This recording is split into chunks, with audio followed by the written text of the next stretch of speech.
Take a look at this image. It's not sharp, it's out of focus, generally very disappointing, especially considering it was shot with a brand new professional camera and a professional lens. Why? Well, let's get into it.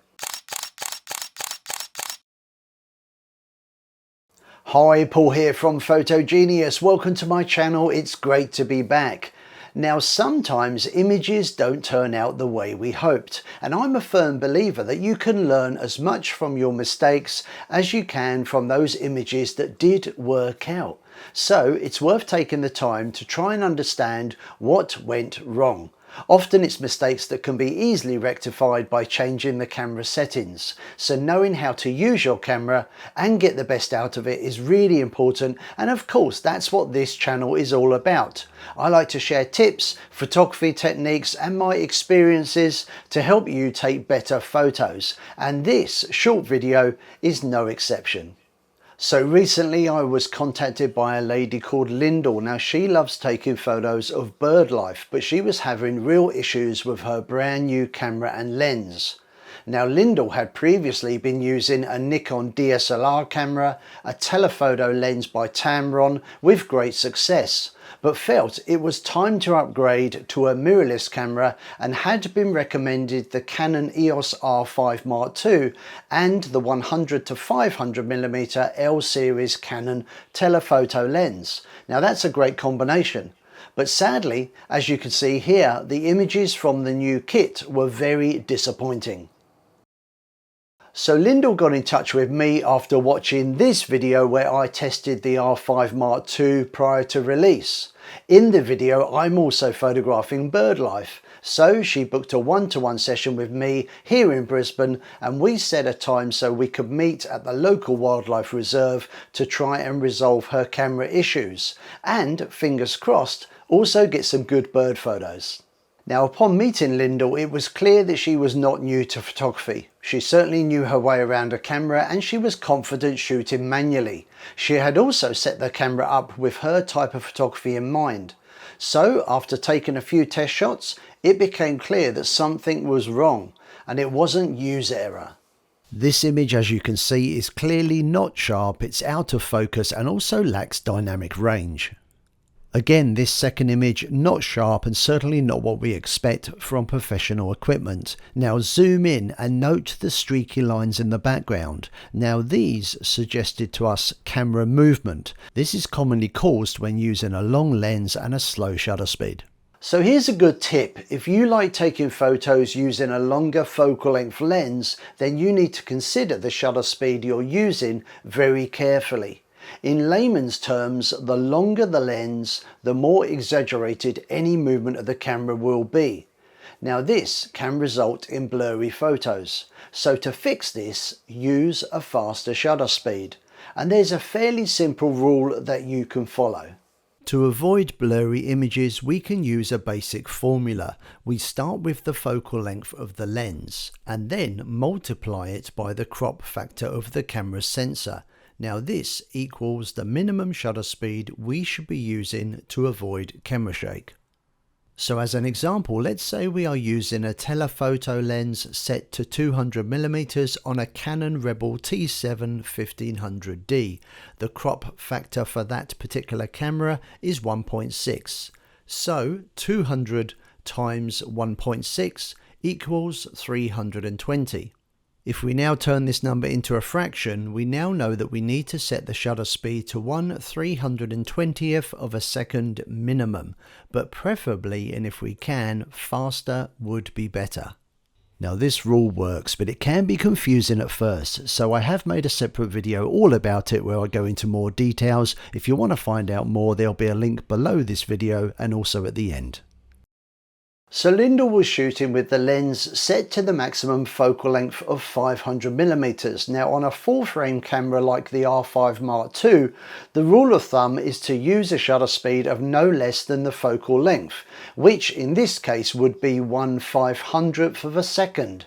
Now this should be fast enough to not have to worry too much about camera shake. Plus, as a bonus, the Canon 100 to 500mm lens also has great image stabilization built in, which means Lindell should be able to shoot at a slightly slower shutter speed than is recommended and still expect sharp photos of a static bird sitting in a tree. But as you can see, the image here is far from sharp. So blurry photos caused by camera movement didn't seem to be the issue here. Now, in order to eliminate any possible faults with either the camera or the lens, we also took lots of test shots with and without image stabilization. We tried electronic versus mechanical shutter and also ensured that we took lots of shots at various focal lengths from 100mm all the way through to 500mm. And of course, we also tested the camera on a tripod to eliminate any camera movement at all. All of this, and yet still we were getting soft images. So after convincing ourselves that camera movement wasn't the issue here, it was time to look into focusing. Once again, going through the different options. We tried and compared the one-shot focus mode versus servo or continuous autofocus. We also tested subject tracking, eye detection and various other focus options, none of which fixed the issue. So after feeling like we'd exhausted all the options available to us, we even tried a factory reset on the camera to see if that would resolve the issue, and guess what? Still the images were blurry and disappointing. I was starting to suspect that the lens or maybe the camera had a fault. But just as we were preparing to pack up and call it a day, a moment of realization. The lens had a UV filter attached. Now, UV filters, if you don't know, filter out ultraviolet light, very popular in the film days, used mostly now as a way of protecting the lens element from dust and scratches. But, and this came to me as a huge surprise, the moment we removed the filter from the front of the lens, the image quality improved by 100%. Take a look at this shot. So as you can see, sharp in focus images, a nice shallow depth of field with a pleasing bokeh blur in the background and lots of detail as you would expect with a professional kit. These images are straight out of the camera, but here's one of the images after processing in Lightroom. So why did this particular filter cause such issues? Well, if I'm completely honest with you, I'm not sure. I don't know if it's a faulty filter and I don't have a definitive answer at this stage. But I would like to add that I felt a little embarrassed that I didn't think to remove the filter at the beginning of the session. This would have saved us some time and a lot of head scratching. But that said, it was a brand new Hoya UV filter. It was purchased along with the lens. And to be fair, Hoya is a well-known name. They've been making filters for many years. I have some myself, and I had no reason to suspect that a filter would have such a dramatic effect on the image quality. Now, some will argue that UV filters are a waste of money and can soften the images.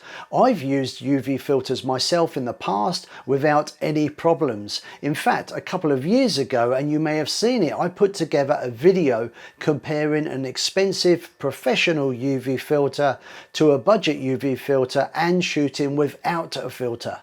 And in that test, I found no difference in terms of image quality. So I will be doing some further research on this, and if I have any updates to share with you, I'll pin a post in the comment section down below. And of course, please leave a comment if you've had similar issues, particularly if you're using the same filter or maybe the same lens. Okay, time for another tip. Now, if you are worried about damaging your lens and you don't want to use a UV filter, then a great alternative is to use a lens hood like the one here. Now, you may have one of these already, as they do come with some lenses. If not, then you should be able to order one from your local camera dealer.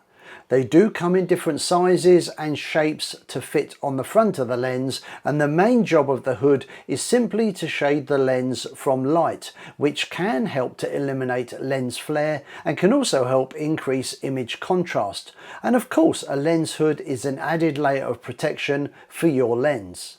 So I really hope you've enjoyed this short video and maybe picked up a few tips along the way. If you did, let me know in the comments section down below or give the video a thumbs up. It really helps the channel grow. It's great to be back making videos, and of course if you want to see more from me, make sure you hit that subscribe button. You should find it somewhere down there. Okay, once again, thanks for watching. Hope to see you again sometime soon. See ya. Bye.